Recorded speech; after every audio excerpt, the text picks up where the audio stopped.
தோளுக்கு தோளாய் இருந்தவள் போய்விட்டாளே என்ற ஆத்திரத்தில் தற்கொலை செய்து கொண்ட தங்கையின் கணவரை சகோதரி உறவினர்களோடு சென்று சர்ரமாரியாக வெளுத்த காட்சிகள்தான் இவை.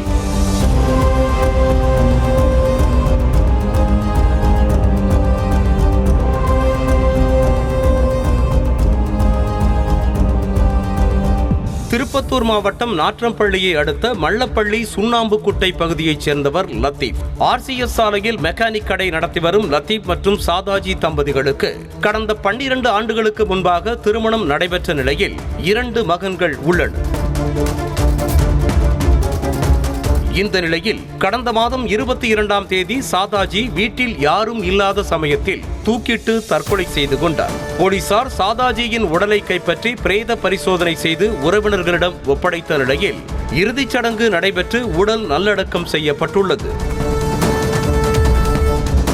இந்த நிலையில் தாயின் அரவணைப்பும் அன்பும் இன்றி சாதாஜியின் மகன்கள் தவிக்கும் தவிப்பையும் படும் பாட்டையும் பார்க்க முடியாமல் தாய்க்கு தாயாகவும் தோழிக்கு தோழியாகவும் உணர்வாய் துணையாய் உறவாய் இருந்த சகோதரியை மண்ணுக்குள் புதைக்கும் நிலை ஏற்பட்டுவிட்டதே என்ற துக்கம் தொண்டையை அடைக்க தங்கையின் பிரிவை தாங்கிக் கொள்ள முடியாமல் தத்தளித்திருக்கிறார் சாதாஜியின் சகோதரி ரேஷ்மா.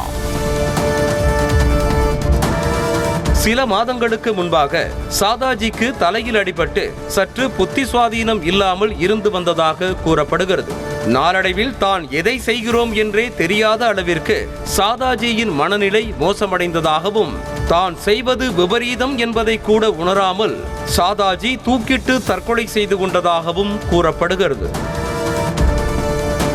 தலையில் அடிபட்ட போதே தங்கைக்கு உரிய சிகிச்சை அளித்து குணப்படுத்தாமல் புத்தி பேதளித்து உயிரையே மாய்த்துக் கொள்ளும் நிலைக்கு சாதாஜி ஆளாக காரணம் அவரது கணவர் லத்தீப் தான் என்ற ஆத்திரம் ரேஷ்மாவின் நெஞ்சில் கொழுந்து விட்டு எரிய உறவினர்களை அழைத்துக் கொண்டு லத்தீஃபின் மெக்கானிக் கடைக்கே சென்ற ரேஷ்மா ஆத்திரம் தீர தீர சரமாரியாக தாக்கியதன் CCTV காட்சிகள் வெளியாகியுள்ளன.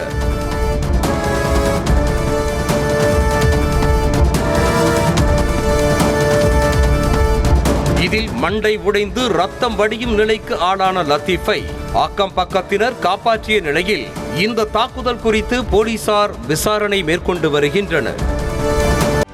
செய்திகளை உடனுக்குடனும் துல்லியமாகவும் தெரிந்து கொள்ள சப்ஸ்கிரைப் பண்ணுங்க.